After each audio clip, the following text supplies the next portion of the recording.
지난 시간에 말씀드리기를 사도 바울이 고린도 후서 10장 12절부터 13장까지 그 안에서 네 가지 자랑거리가 있다고 했는데, 앞장인 10장 12절부터 18절에서 그 첫 번째 자랑이 뭐라고 말씀을 드렸냐면, 고린도 교회를 바울이 설립했고, 그리고 그 고린도 교회 교인인 당신들이 부흥한 것이 내가 사도권을 가졌다는 증거이고 자랑거리가 아니냐, 이렇게 편지를 썼다고 그랬죠.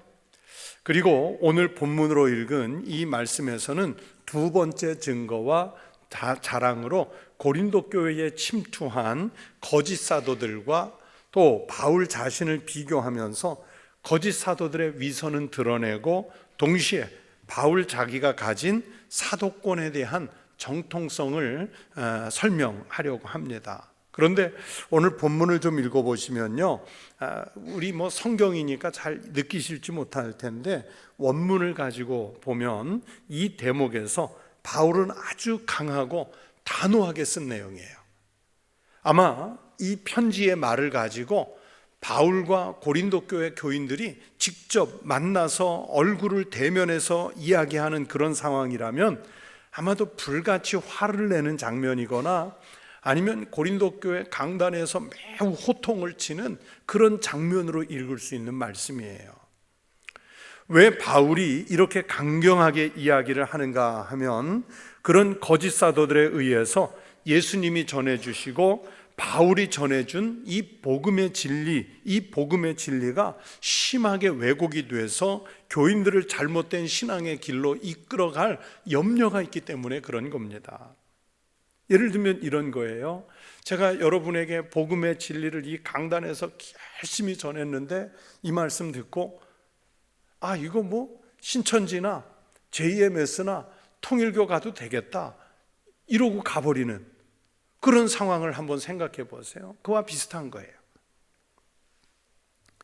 바울이 자신의 명예가 훼손되었다든지, 금전적인 손해를 입었다든지, 아니면 자기가 고린도 교회 지도자로서의 권위가 손상되었다면 그런 것들쯤은 참을 수 있어요.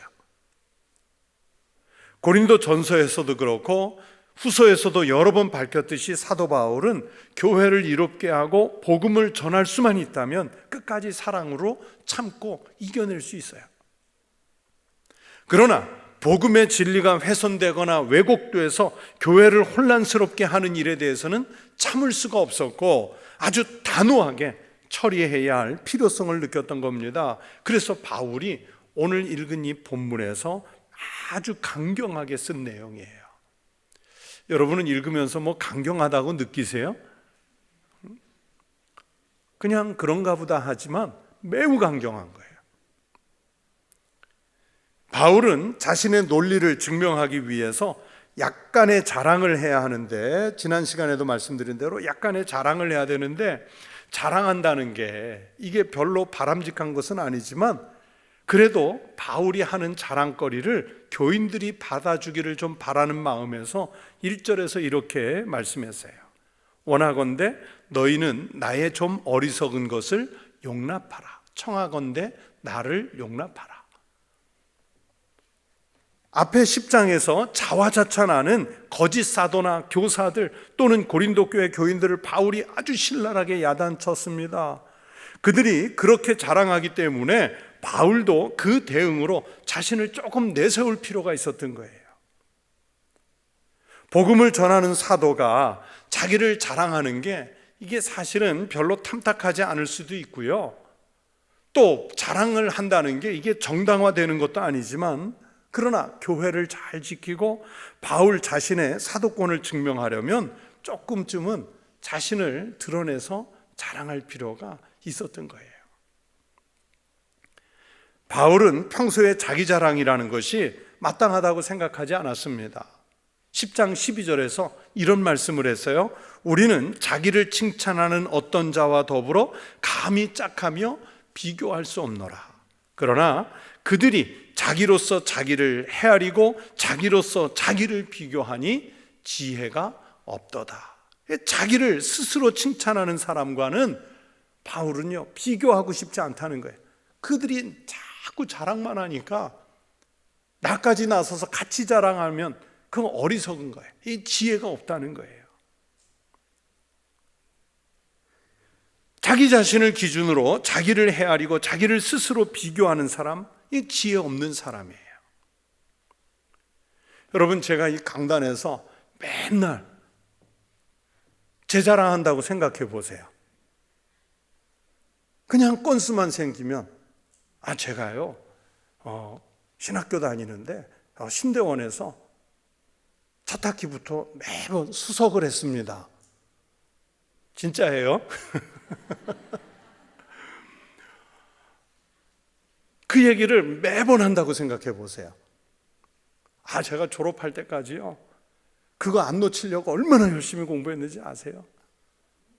만약에 맨날 그런 얘기만 하면 교인들이 볼 때는 저분이 공부를 잘했나 보다, 학위를 잘 받았나 보다, 그러면 그것만으로도 존경할 만하다. 그러면 그 안에 복음이 없잖아요. 복음이 없어요. 자랑거리를 너무 많이 하다 보면 복음이 없어요. 그런데 이 문제는 고린도 교회 교인들이 그런 사람들의 자랑과 거짓말을 듣고 존경하면서 교회를 어렵게 했다는 사실이에요. 그래서 바울은 자랑을 한다는 것이 어리석은 행위인 줄 알고 지혜롭지 못한 방법인 것을 알지만 거짓 사도들이 행한 방법을 어쩔 수 없이 자기도 조금 하겠다는 거예요. 그래서 원하니 나의 좀 어리석은 것을 용납해 주라. 내가 좀 자랑해도 받아주십시오. 그러는 거예요. 바로 이런 마음을 이해하면서 오늘 본문을 보아야 합니다. 사도 바울은 본문을 통해서 거짓 사도들의 위선을 폭로하려고 몇 가지 자신과 그 거짓 사도들을 비교하는 말씀을 하고 있습니다. 오늘 여러분에게 바로 그 몇 가지를 말씀드리려고 해요. 첫째, 바울은 고린도 교회 교인들을 예수님께로 인도하기 위해서 최선을 다해 중매자의 역할을 했다고 먼저 말해요. 여러분, 중매자 하면 뭐부터 생각납니까? 젊은 남녀, 그렇죠? 남녀를 소개해서 결혼시키는 사람을 우리가 중매자 말하잖아요. 중매한다 그러잖아요. 저도 평생 목회하면서 여러 중매해가지고 결혼을 성공시킨 예가 있습니다. 누가 그러더라고요. 3사람 중매 성공하면 천국 공짜로 간다고. 저도 그럴 것 같아요. 친구를 중매해서 결혼을 하게 했고, 또 제자를 중매해서 결혼하게 했고, 저와 같이 부교역자로 동역하던 분을 중매해서 결혼에 이르도록 하세요. 또 우리 집에 드나들던 청년끼리 결혼하도록 연결시킨 경우도 있어요. 우리 속담에 중매를 잘하면 술이 석잔이고 중매 잘못하면 뭐가 뺨이 세대, 뺨이 석대라는 말이 있어요. 중매를 잘해서 맺어지는 것을 보면 참 좋습니다. 그런데요, 중매를 해보면요, 해보신 분은 알겠지만 중매해서 결혼에 이르게 하는 그 과정이 너무 어렵습니다. 함부로 중매할 일이 아니에요. 중매를 하려면 그 양쪽이 가지고 있는 결혼관, 양 집안의 형편과 상황, 아니면 두 사람의 신앙, 이런 것들을 고려해야 할 부분이 너무 많아서 중매 잘 해놓고도 결혼에까지 이르는 경우가 흔하지 않습니다. 언젠가부터 저도 웬만하면 중매를 잘 안 해요. 중매하려고 하잖아요. 확신이 없기 때문에. 그런데 여러분, 예수 그리스도, 사람과 사람을 중매하는 것은 확신이 없어서 잘 안 하지만, 그런데 예수 그리스도에게 연결하는 이 중매는 차원이 다릅니다. 왜냐하면 이 그리스도에게 연결하는 중매는 이건 영적인 일이고, 영원히 사느냐 영원히 죽느냐 하는 문제입니다. 영생을 사느냐 영원히 사망에 이르느냐를 결정짓는 가장 중요한 문제예요. 이런 문제를 바울은 중매의 문제로 보면서 2절에서 이렇게 말씀합니다. 내가 하나님의 열심으로 너희를 위하여 열심을 내노니 내가 너희를 정결한 처녀로 한 남편인 그리스도께 드리려고 중매함이로다. 성경은 참 많은 곳에서 예수님을 신랑으로, 그리고 성도를 신부로 묘사하고 있습니다. 바울은 고린도 교회와 성도들을 한 남편인 예수님께 중매한다고 표현했어요. 사느냐 죽느냐 하는 문제를 가지고 중매를 하는 거예요. 그래서 이 말은 교회와 성도를 그리스도에게 연합시킨다는 뜻을 가진 말씀입니다. 혼인은요, 연합입니다. 혼인한다는 건 연합이에요. 창세기 2장 24절에 아담과 하와가 부부가 되는 말씀이 있는데 여기에 이렇게 말씀하지요. 이러므로 남자가 부모를 떠나 그의 아내와 합하여 둘이 한 몸을 이룰지로다. 여기서 아담과 하와가 합한다는 말이 나오는데 이 말이 연합한다는 뜻입니다. 합한다는 게 연합이에요. 사도 바울이 열심히 복음을 전하고 교회를 세워간 것은 믿는 사람들을 얻어서 그리스도와 신랑과 신부로 중매하고자 함입니다. 그런데 정결한 신부여야 할 교인들이 그리스도의 복음에 바로 서지 못하고 거짓말쟁이들의 유혹 때문에 흔들린다면 참 부끄러운 모습이에요. 교회와 성도는, 그러니까 여러분은, 그리고 여러분이 몸이 돼서 만든 이 교회는 그리스도의 신부인데 거짓말을 추종하면서 신랑인 예수를 떠날 위험에 처해 있습니다. 3절이 더 쉽게 그 바울이 고린도 교회가 신부의 역할을 떠나보려고 하는 것에 대해 어떤 염려를 가지고 있는지 말씀해요. 뱀이 그 간계로 하와를 미혹한 것 같이 너희 마음이 그리스도를 향하는 진실함과 깨끗함에서 떠나 부패할까 두려워하노라. 에덴 동산에서 이 사탄이 뱀으로 과장을 해서 아담과 하와를 향해서 하나님이 먹지 말라고 그 말씀하신 선악과를 왜 먹으면 안 되냐고, 그거 먹으면 당신들의 눈이 하나님처럼 밝아질 것이라고, 그래서 하나님처럼 선과 악을 구별할 수 있게 될 것이라고 그렇게 미혹해서 먹게 만들었죠. 그러면서 아담과 하와를 인류의 첫사람들이 원죄에 빠지는 거예요. 에덴 동산의 뱀이나 지금 본문 속에 고린도 교회에 침투한 거짓 사도나 다 아주 간교한 계책을 쓰는 사탄들이에요. 사탄들. 뱀의 유혹에 넘어간 아담과 하와가 에덴 동산에서 쫓겨나 떠나죠. 거짓 교사들의 유혹에 교인이 넘어가면 여러분 교회를 떠나게 되고 궁극적으로는 예수님을 떠나서 그 영혼이 죽는 길로 가는 거예요. 지금 바울이 그 얘기를 하는 거예요.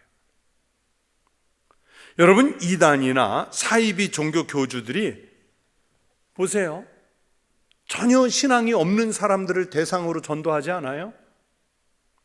누구에게 포교를 합니까? 교회 다니는 사람들을 포교의 대상으로 삼아서 전도하고 그들이 교회를 떠나게 하고 그들의 영혼이 망가지게 하고 그들이 속한 가정도 해체하는 그런 아주 악한 수를 두게 만들잖아요. 얼마나 간교한 일입니까? 뱀 같은 사탄이 하는 일이기 때문에 간교한 일이에요. 여러분, 그래서 이 고린도서 하는 동안 계속 말씀을 드리지만 분란이 일어난 교회들 보세요. 다 하나님의 정의, 하나님의 공의 그것 갖고 싸우는 것 같은데 뭐 교회는 1000명이었다가 200명 남고 200명이었다가 수십 명 남아도 그래도 끝까지 싸워요. 여러분, 정말 하나님의 뜻이라면, 하나님이 개입하신 일이라면, 하나님의 정의나 하나님의 공의가 정말 살아있다면 여러분, 그게 하나님 말씀이었겠어요? 교회를 아끼는 것이었겠어요? 교회가 그렇게 무너져 내리고 있어도요 끝까지 싸워요. 하나님의 뜻이라면서. 그건 절대 하나님 뜻 아니에요. 그거는 사탄의 간계예요. 교회를 무너뜨리려는 뱀 같은 간교한 일이에요. 그런데 이 고린도 교회 교인들이 그런 유혹을 받으면서도 잘 모릅니다. 4절에서 바울이 고린도 교회 교인들의 어리석음을 이렇게 지적합니다. 만일 누가 가서 우리가 전파하지 아니한 다른 예수를 전파하거나 혹은 너희가 받지 아니한 다른 영을 받게 하거나 혹은 너희가 받지 아니한 다른 복음을 받게 할 때는 너희가 잘 용납하는구나.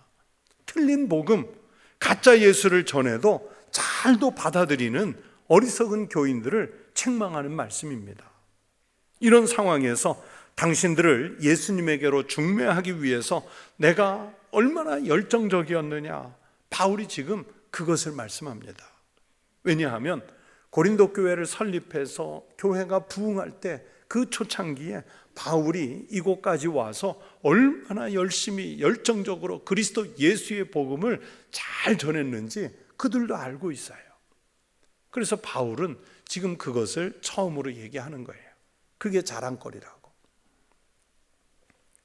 또 둘째, 본문에서 바울이 말하려는 것은 바울 자신은 비록 언변이 부족할지라도 영적인 지식만큼은 누구보다도 뛰어나다고 자랑해요. 5절, 6절 말씀을 보십시오. 나는 지극히 크다는 사도들보다 부족한 것이 조금도 없는 줄로 생각하노라.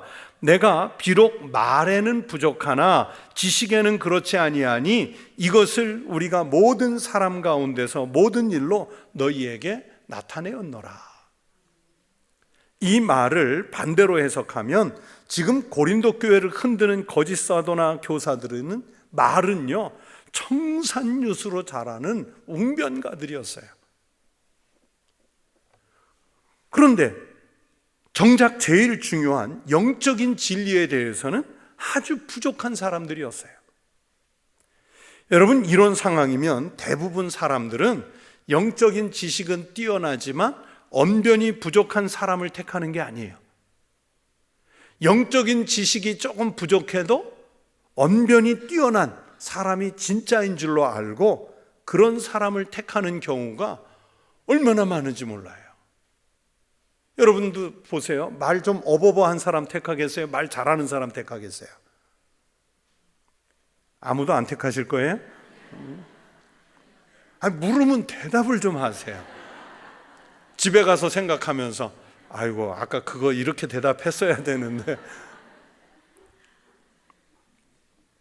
대학교나 또는 대학원에서 학생들에게 이제 오랫동안 강의를 하면서 보면 저는요 매 수업 시간에 꼭 학생들에게 학기가 시작될 때 발제자를 정해놔요. 한 명도 예외를 두지 않고 학기가 끝날 때까지 수업 시간에 2명 또는 3명 꼭 발표를 시켜요. 준비해 오라고 얘기를 하죠. 그런데 학생들 발제 이걸 시켜놓고 보면 어떤 학생은 발표를 정말 기가 막히게 잘하는데 자기가 발표한 내용에 대해서 교수인 제가 묻거나 아니면 학생들에게도 궁금한 거 있으면 오늘 발제한 사람에게 질문하세요 그러면 질문을 하는 학생이 나오면 자기가 발제를 해놓고 대답을 못해요. 그런데 그런 학생은 시험을 보면 성적도 신통하지가 않아요. 발표는 정말 잘했는데 성적이 잘 안 나와요. 무슨 뜻입니까? 말은 참 잘하는데 지식이 부족하다는 뜻이에요. 그러니까 그것만 갖고 점수를 매기면 안 되겠죠? 반대로 언변이 부족해서 발제를 할 때 보면 손수건 꺼내놓고 땀 뻘뻘 흘리면서 발제할 때 아주 고전을 하는데 그런데 그랬던 학생이 시험에 이제 뭐 대학원 시험이라는 게 대부분 논술형이지 않습니까? 1, 2, 3, 4번 중에 하나 고르는 게 아니라 저 같은 경우는 보통 3문제, 많으면 4문제를 내는데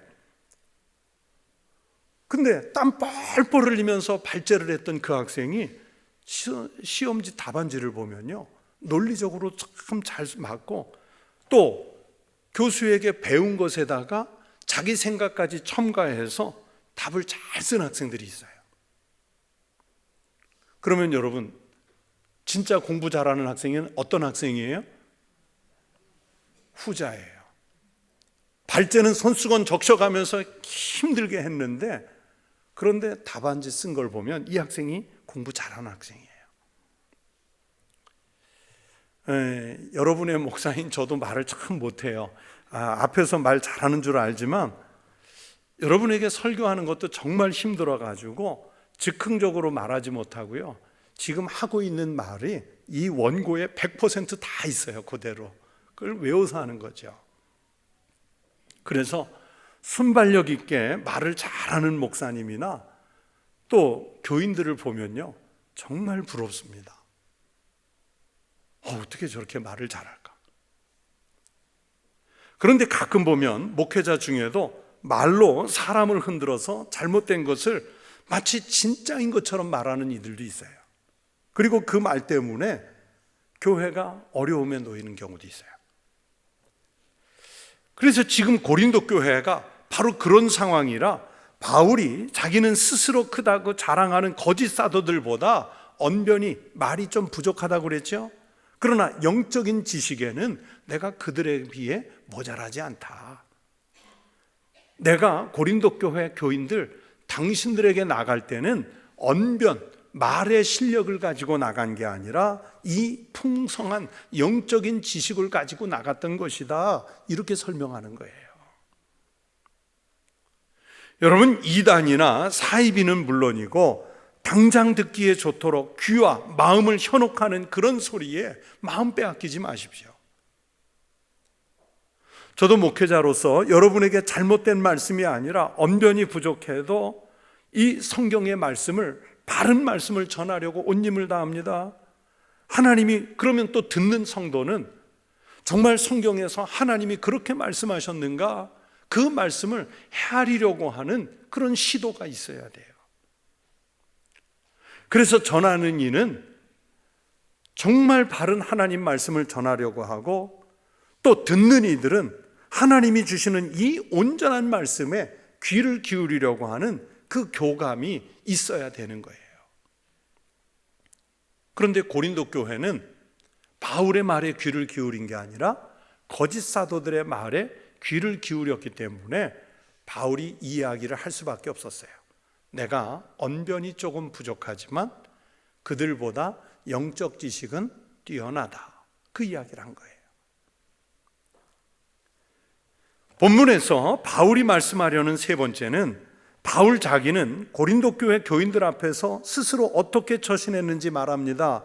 제일 먼저는 교인들을 높이려고 자신을 낮추었다고 말씀해요. 7절에서 내가 너희를 높이려고 나를 낮추어 라고 말했죠. 8절에서는 내가 너희를 섬기기 위하여 라고 말씀하면서 교인들을 섬긴다고 표현했습니다. 9절에서는 바울 자신의 선교 활동에 비용이 부족했지만 그래도 고린도 교회 당신들에게 누를 끼치지 않으려고, 폐를 끼치지 않으려고 스스로 조심하였고 또 조심하였다 말씀하지요. 그렇게 바울은 고린도 교회 교인들 앞에서 스스로 낮추어서 희생적이고 헌신적인 태도를 끝까지 견지했다는 것을 고린도 교회 교인들에게 말하는 거예요. 일종의 자랑이에요. 그러나 바울을 음해하는 고린도 교회에 침투한 거짓 사도들은 어떻게 했습니까? 그들은 고린도 교회의 교인들에게 최고의 존경을 받으려고 했습니다. 앞에서 이미 여러 차례 말씀드렸습니다. 바울이 고린도 교회를 목회하는 동안이나 선교 활동하는 기간 동안 9절의 말씀대로 비용이 부족한 부분이 있었어요. 바울이 부자였습니까?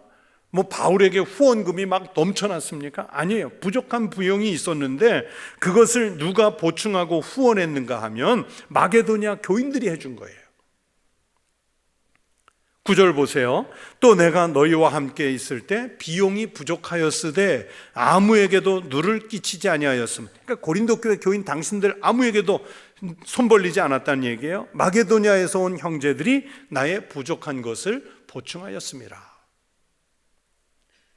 거짓 사도들은 바울이 고린도 교회에 관심도 없고 사랑이 없기 때문에 고린도 교회에다가 재정적인 요청을 안 한 것이다. 그런 누명까지 씌운 거예요. 또 반대로 마게도냐 지역에 있는 교회들은 바울이 지금 마게도냐에서 목회하고 있는 거 아니잖아요. 그런데 보세요. 바울이 얘기한 대로 마게도냐에서 온 형제들이 나의 부족한 것을 보충했다.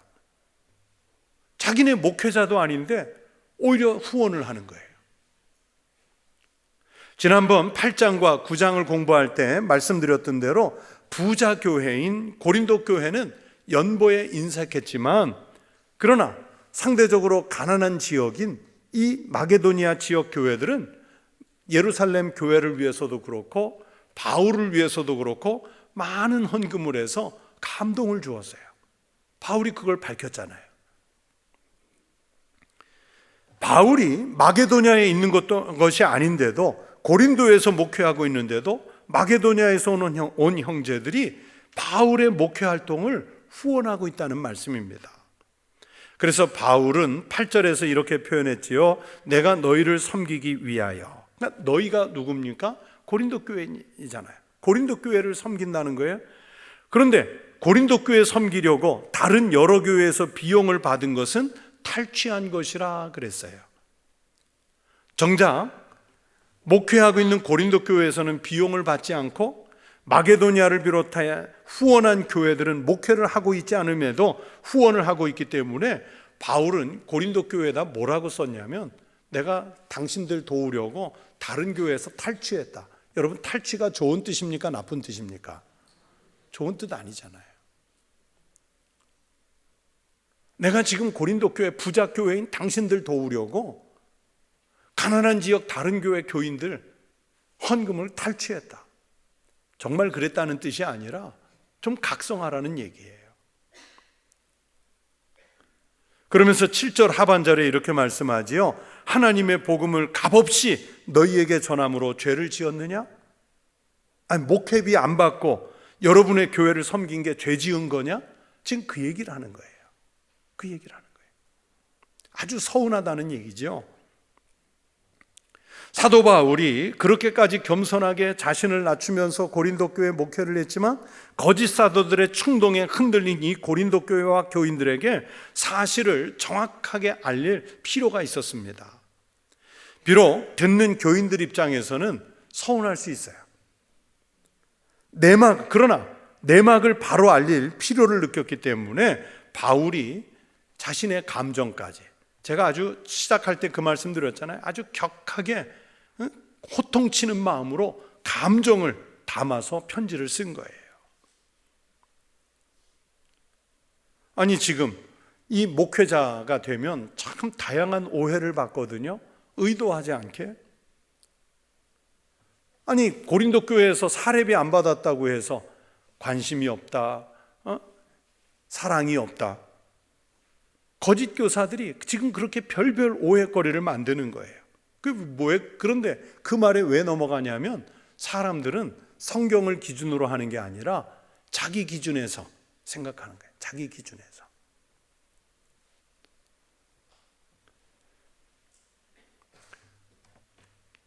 예전에 처음 담임 목사 초창기에 이런 오해를 받은 게 있어요.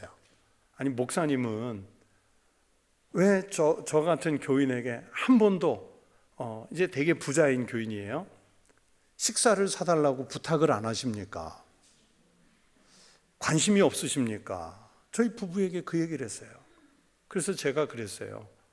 아니, 사주시고 싶으면 먼저 얘기를 하세요. 제가 우리 교인들에게 관심이 있다고 다 일일이 밥 사주세요, 밥 사주세요. 그래야 됩니까? 저는 담임 목회만 20년 넘게 했지만 한 번도 교인에게 먼저 밥 사세요 하는 얘기 한 적 없어요. 차라리 제가 사는 경우가 있지. 딱 오늘 설교 준비하는데 그 생각이 난 거예요. 아니, 고린도 교회에서 사례비 안 받고 다른 교회에서 후원 받아가지고 고린도 교회 도왔어요. 부자 교회, 가난한 교회에서 후원 받아가지고 부자 교회 도왔는데 사랑이 없다, 관심이 없다. 이게 할 말입니까? 그러니까 바울이 호통칠 수밖에 없어요. 내막을 알고 있느냐? 야단칠 수밖에 없어요.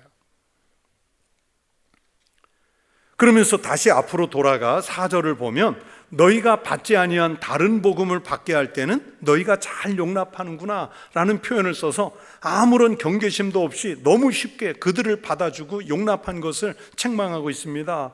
그리고 바울 자신은 복음을 왜곡하는 거짓 사도들의 무분별한 책동에도 굴하지 않고 자신이 전하는 바른 복음, 하나님의 말씀을 거침없이 전할 것이라고 선포합니다. 10절 말씀을 보십시오. 그리스도의 진리가 내 속에 있으니 아가야 지방에서 나의 이 자랑이 막히지 아니하리라. 자랑한다고 대놓고 얘기하죠. 이 말씀에서 아가야 지방은 고린도 교회가 포함된 그리스 남쪽을 가리킵니다. 그리고 그리스 북쪽은 마케도니아 지방이고 남쪽은 아가야 지방이라고 자주 말씀드렸어요. 아무리 거짓 사도들의 책동이나 준동으로 막는다고 해도, 어떤 오해를 받는다 해도 그리스도의 복음은 너무 분명하고 확실하기 때문에 이 진리를 자랑하는 일은 아무도 막지 못할 것이라고 선언하는 거예요. 이것이 고린도 교회를 향한 진실한 사랑이고, 내가 복음으로 당신들을 사랑하는 것이 이 자랑거리라고 말하는 거예요. 11절 말씀을 보십시오. 어떠한 까닭이냐? 내가 너희를 사랑하지 아니함이냐? 하나님이 아시느니라. 내가 고린도 교회 당신들을 사랑하는 것 누가 아셔요? 하나님. 바울이 고린도 교회를 얼마나 사랑하는지, 그리고 교회를 위해서 어떻게 희생했는지 하나님이 아신다는 거예요. 고린도 교회 교인들, 당신들이 거짓 사도들에 의해서 어떤 오해를 하고 들리지 않게 뒷담화를 그렇게 많이 하고 바울을 배척해도 결국 하나님이 그 내용을 다 아시기 때문에 바울은 자기 속에 있는 그리스도의 진리를 막힘없이 전하겠다는 다짐을 합니다. 그런 확고한 다짐의 말씀이 12절이에요. 이 12절 같이 읽겠습니다. 나는 내가 해온 그대로 앞으로도 하리니 기회를 찾는 자들이 그 자랑하는 일로 우리와 같이 인정받으려는 그 기회를 끊으려 함이라. 이제 안 하겠다고 합니까? 지금까지 해오던 대로 계속 하겠대요. 가끔 보면요, 선의로 베풀었는데 오해받을 때가 있죠. 아이, 괜히 공짜로 했겠어. 뭐가 있겠지? 아니면 뭔가 찔리는 게 있으니까 공짜로 했겠지. 그러면서 그 선의를 곡해하는 사람들이 있어요. 지금 고린도 교회에 침투한 거짓 사도들이 바울이 사례나 후원을 받지 않는 것을 가지고 그렇게 시비를 걸었던 모양이에요. 그러나 바울은 어떤 오해를 받더라도 자기가 정한 원칙을 고수하겠다는 입장이고, 이참에 집요하게 공격해오는 거짓 사도들의 거짓말과 모함하는 기회를 완전히 끊겠다 선언하는 거예요. 아마 지금은 안 받아서 욕먹는데 사도 바울이 사례를 받았다고 한번 반대로 생각해 보세요. 그러면 받은 대로 또 모함했을 거예요. 무슨 모함을 했을까요? 바울이 목회를 통해서 부자교회에 관심을 갖고 많은 돈을 모아서 자기 일신상의 영달을 추구하려고 하지 않았겠느냐? 그러려고 복음 전파자가 된 거 아니겠느냐? 이런 모함이 또 있을 수 있잖아요. 말을 만들어내는 사람은요, 어떤 상황에서도 말 만들어내요. 안 받으면 안 받았다고 모함하고, 받으면 받는다고 부자 되려고 한다고 모함하고. 자기들이 진짜 사도 노릇을 하려니 진짜 사도인 바울이 거추장스럽기 때문에 모함을 하는 거예요. 바울의 표현대로라면 자기들이 바울과 같은 급으로 인정을 받으려고 했는데 바울은 그 기회를 끊겠다는 거예요. 이런 음해자들을 향해 바울은 13절에서는 거짓 사도요, 속이는 일꾼이라고 했고, 그리스도의 사도로 가장하는 자들이라고 비난합니다. 이런 일꾼들은 자기를 광명의 천사로 가장한 사탄과 같고, 사탄의 일꾼들도 결국에는 자기를 어떻게 포장하느냐? 의의 일꾼인 것처럼. 여러분, 이단들이 얼마나 의인인 것처럼 가장을 해요. 하지만 아무리 잘 포장해도 결국에는 그 거짓된 행위가 다 드러난다는 거예요. 15절 말미에 그들의 마지막은 그 행위대로 되리라, 이러면서 결론 내잖아요. 그래서 제가 자주 말씀드리는 게 있잖아요. 여러분, 교회에서 신앙생활 잘 하시라고. 왜냐하면 지금은 잘 감출 수 있는데 마지막 어디서 드러나요? 하나님의 심판대 앞에서 드러날 거예요. 그들의 마지막은 그 행위대로 되리라. 그러면서 이제 결론을 내리는 거예요. 며칠 전 서울의 한 친척이 자기 교회 담임 목사님 설교하고 부목사님 설교가 너무 상이하다면서 요즘 그 교인들 몇 사람이 오히려 부목사님 설교로 위로를 받는다, 그러면서 한번 두 분의 설교를 체크해달라. 그래서 유튜브를 통해서 그 두 분, 담임 목사님과 부목사님의 설교를 제가 교차하면서 들어봤어요. 근데 재밌는 사실은 담임 목사님 설교는 성경과 상관없는 얘기가 너무 많아요. 그리고 설교 중간중간에 성경을 읽고 내용을 설명을 하는데 그 말씀이 오늘 우리에게 무엇을 말씀하시려고 하는지 말씀에 대한 해석이 없어요. 복음에 대한 선포가 없었어요. 반면에 부목사님은, 같은 교회 부목사님은 젊은 목사님인데 처음부터 성경을 말씀하고 구약의 그 본문이 그리스도와 어떻게 연관이 되는지, 오늘 우리가 사는 시대에 무엇을 접목해야 하는지 잘 말씀했어요. 쓸데없는 이야기가 설교 중에 당연히 없었어요. 그래서 두 분의 설교를 듣기 전에 편견을 전혀 없이 그래도 담임 목사님 설교가 낫습니다, 이렇게 대답해 주려고 했는데, 제가 아무리 양보해도 교인들이 왜 부목사님 설교에 그 몇 사람이 은혜를 받는지, 위로를 받는지 두 사람 설교를 다 듣고 이해가 됐어요. 그래서 설교에 점수를 매긴 건 아니지만 부목사님 설교가 압승입니다 그랬어요.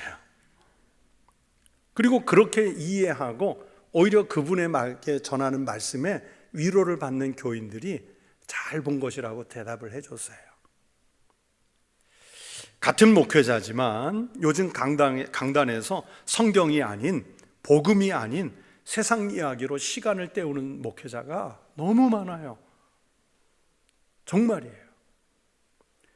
부끄럽지만 제가 그렇다 그래서 저는 진실한 목사다, 그런 얘기가 아니라, 그런 설교를 이렇게 유튜브나 기독교 관련 방송에서 듣다 보면 가짜 목사 같아 보여요. 물론 그분들이 진짜 목사 안수를 안 받았다는 게 아니라 말씀의 내용이 그래요. 또 교인들은 강단에서 웃긴 이야기 듣고 한참 웃고 나면 은혜 받았다고 그래요. 아니, 성경 말씀을 듣고 은혜를 받아야지 웃었다고 왜 은혜가 돼요? 아니면 세상 경험 이야기 듣고 나서 아멘 하면 은혜 받았다고 그래요. 아니면 목회자가 동정심을 유발하기 위해서 눈물 나는 슬픈 얘기, 어렸을 때 힘든 얘기 듣고 같이 마음에 공감이 됐으면 은혜 받았다고 그래요.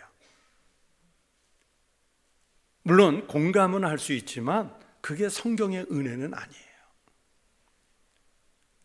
또 다른 경우에는 친화력으로 말씀을 대신하려는 목회자도 있고요, 사람들과 좋은 관계로 복음을 대신하려는 이들도 있습니다. 그런 면에서 보면 바울은 거짓 사도들과 확연히 달라요. 친화력도 없어 보여요. 여러분, 바울의 편지 읽으면서 친화력 있는 거 찾아낼 수 있어요? 친화력도 없어요. 복음 외에 교인들과 그렇게 좋은 관계도 아니에요. 그러나 오늘 말씀대로 복음을 중매하려는 열정만큼은 진실했습니다. 그 안에 그리스도가 있다 그랬어요. 그래서 예수님은 천국에 대해 말씀을 하신 후에 뭐라고 말씀하십니까? 귀 있는 자는 들을지어다. 요한계시록에서는 귀 있는 자는 성령이 교회들에게 하시는 말씀을 들을지어다, 그렇게 반복하세요. 정말 그들의 이 얼굴에 귀가 없어서, 귀가 안 달려서 못 들은 것입니까? 아니죠. 똑같이 들을 수 있는 귀는 있는데 영적인 수준이 안 돼서 못 듣고 있기 때문에 예수님께서 말씀하시는 거예요. 진짜 복음에 대해서, 진짜 하나님의 말씀에 대해서 귀를 열고 마음을 열라는 거예요. 영안을 열라는 거예요. 목회자도 복음적 원칙을 갖고 말씀 전해야 하고, 듣는 이들도 이 복음의 말씀을 제대로 들으려는 수준을 갖춰야 합니다. 복음이 아닌 것에 자꾸 마음 빼앗기고 흔들리니까 이 고린도 교회 안에 거짓 사도가 활보하게 됐어요. 복음이 아닌 엉뚱한 이야기에 은혜 받는 교인들이 많아지니까 한국 교회 안에 이단이 생기고 사이비가 판을 칩니다. 교회에서 듣는 말씀이나 이단이 전하는 이야기를 수십 년 교회 다니면서도 구분하지 못하니까 이단이 파고 들어오는 거예요. 복음을 전하고 성경을 제대로 풀어서 전하면 어렵다거나 그 말씀이 이해가 안 된다면서 밀어냅니다. 왜 그렇습니까? 그만큼 영적 수준으로 올라서려는 그 시도, 그런 공부를 안 했기 때문이에요. 아니면 말씀을 들을 때 또는 성경을 읽을 때 자기가 듣고 싶은 말만 들으려고 하는 태도 때문이에요. 고린도 교회가 자기들의 철학적 지식이나 부요함을 자랑은 하면서도 바울이 전해준 복음을 제대로 이해하지 못해서 이런 사단이 났습니다. 바울의 말씀대로 바울이 전하지 않은 다른 예수는 예수에 빠지고 다른 영을 받으려고 하고 정작 복음을 값없이 전한 것에 대한 진정성과 그 수고는 배척하려는 태도가 이런 분란을 만들어냈어요. 목회자나 선교사는, 그리고 여러분 같은 그리스도인이라면 모든 성도는 교인과 내 주변의 사람들을 그리스도에게로 연결하는 중매자의 역할을 해야 합니다. 그렇게 하려면 우리의 가슴 속에 그리스도의 진리가 담겨 있어야 합니다.